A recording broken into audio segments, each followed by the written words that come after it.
Make sure to like the video, subscribe to the channel and turn on the notification bell so you never miss an update. Ladies and gentlemen, here is the lady wrestling champion of the world, the Fabulous Moolah. I don't know about that lady wrestling champion. She's the woman wrestling champion, but I'm not too sure, Bruno, about the lady part. I agree with you, Vince. Actually, as far as I remember, the first woman wrestler whose name I knew was the Fabulous Moolah. Yeah, you know what? I think you're probably right. I would have to say I agree with you. That's probably the first name I knew as a female wrestler, too, was the Fabulous Moolah. I'm going to steal some notes if you don't care.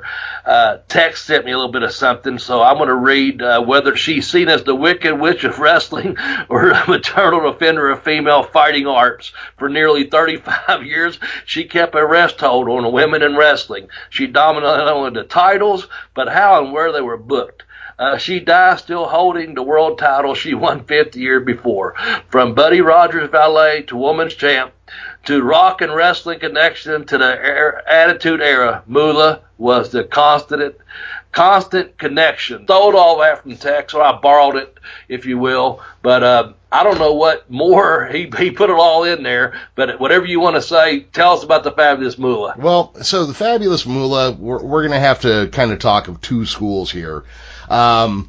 She kind of held a monopoly on women's wrestling for a very long period of time, where if you needed a woman's wrestler, you went through Moolah or you got nothing.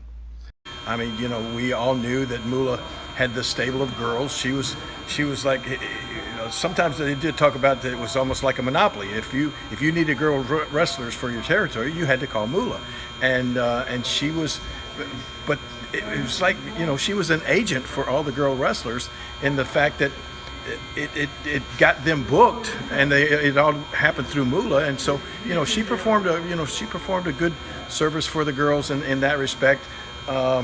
She always took her percentage, but that's the way business is. That's the way the wrestling promoters do.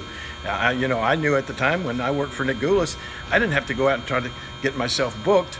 I was working for Nick Goulas, and he would do the booking. He would get the book. You know, he would get me booked. And so that's the same thing that Moolah did, except instead of working in one territory, Moolah worked all over the United States for the girls. She would send her girls out all over the country. Now, that, of course, goes hand in hand with her being accused of strong-arm tactics, bullying, also of being a sexually exploiting and financially exploiting her quote-unquote students at her school. One of the agents, Arnold Skolin, I think, came in and said, I got your trans money, Moo. I got your trans money for the girls. And she said, oh, hun, let's just go in the other room and talk about it. So Velvet and I said, okay. So we pressed our ears up against the wall as hard as we could just to listen to what was going on. And I remember him saying to her, okay, here's $150 for each girl. It's for a week. And I told Velvet, I said, okay, we're going to see what we get. We're going to see if all these things we've heard is true. We're going to see what we get when we get home. So when it came maybe 3 weeks, you know, when we went to check up with her, she told me that we had gotten $50 a piece. And there was 4 of us. So there's Moolah got her $150, and that's $300 she got from 3 girls. And from then on, I just respected her to no ends, and there was nothing we could do or say. Her legacy is going to have a big, dark, nasty thumbprint of history on it, but it doesn't change the fact that she absolutely controlled women's wrestling for nearly half a century. Yeah. So, I mean, we're talking most influential here, not most loved, people. Now listen to me now. I'm Michael McCoy. My mother is Sweet Georgia Brown. I'm not a fake, I'm not a phony, and I'm not fronting today. And nobody is coercing me to say what I'm saying. Moolah did the right thing, and she helped my mother. You know, people saying that Moolah was a evil, cruel woman. They said that she got women on drugs, such as my mother. She had them exploited with sex and so forth on. And I come to say that the Moolah that I met wasn't that person. her fingerprints are on women's wrestling forever. She is the oldest person to win a women's wrestling title at the age of 76. Anything can happen in the WWF, and you just seen a great example of that. She was the 48-year WWE Women's Champion or something like that. Yeah, that sounds about right, yeah. Yeah, and over a 28-year span was the dominant NWA Women's Champion as well. You know something, I want to just make a few comments. I'm not going to take a lot of time. I knew Moolah, and I know that she was a professional. She took care of the girls, and what has happened now is just indecent. Somebody made a statement, don't know anything about what they're talking about, put the girl's reputation and buried it. You ought to be ashamed of yourself. Her wrestling style could be called hair pulling. I think would cover the majority of it. But her, I mean, you know, I have heard, and I don't, somebody else would have to back me up or tell me I'm wrong, but I have heard that the McMahon children called her Aunt Moolah. My behavior, my father Well, young people make mistakes. I might be stepping all over myself doing it, but as I understand it, they were very close to the McMahon. Moolah was very close to the McMahon family for a long time. Has Moolah ever kissed you? Put your head in Indeed his she has. Indeed she has. Give him a kiss, Moolah. I had that pleasurable experience. Her fingerprints are heavy on the world of women's wrestling.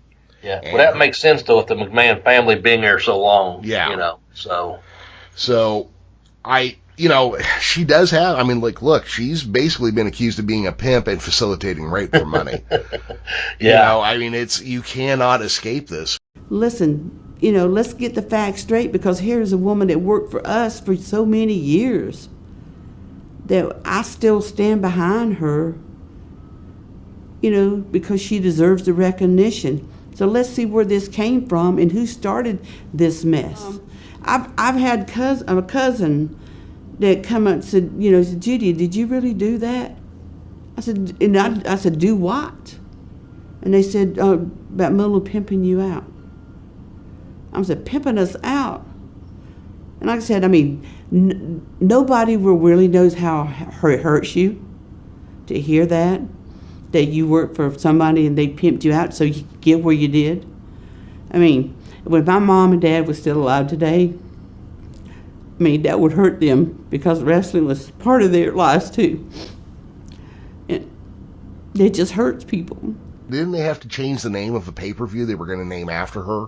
yes, there was something about that just a few months back that came up.